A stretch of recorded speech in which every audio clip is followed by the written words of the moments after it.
For those that remember floppy disks and dial-up internet, new technology may feel like it's coming too fast and without a lot of instruction.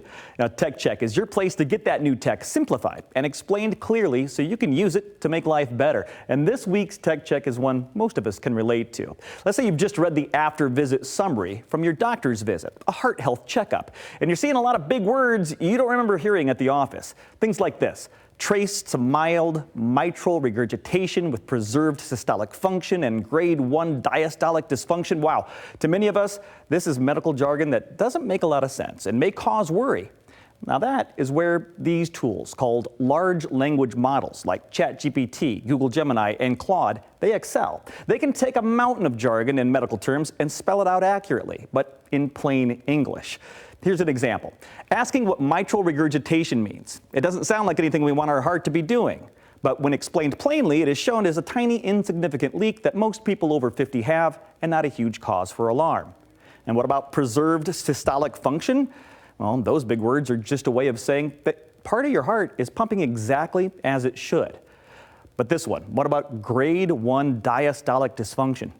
Dysfunction? Grade 1? That sounds serious. But a quick reply from your AI will tell you that while it may sound frightening, grade 1 is actually the least serious, and that the muscle in your left ventricle is just slightly stiff, but your heart is still pumping blood well. So your doctor is the only one who can interpret this fully, but it is typically the mildest type of wear and tear and not an immediate reason for panic.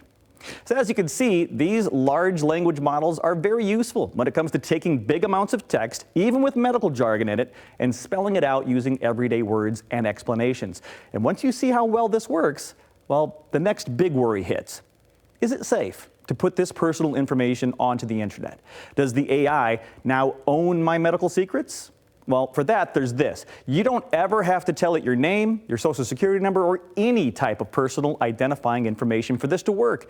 To the AI, this is just a word problem. It knows the what, but it never needs to know the who.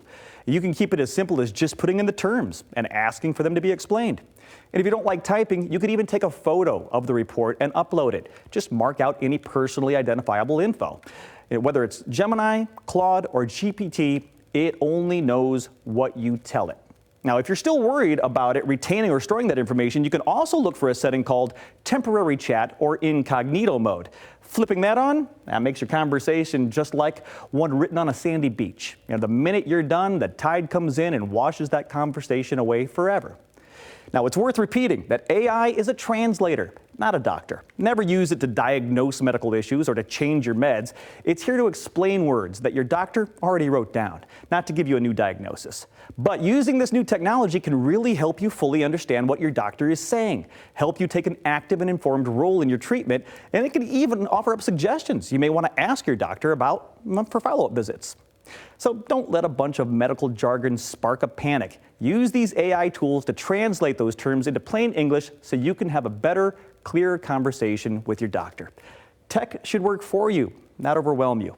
I'm Todd Chance, and that's this week's Tech Check.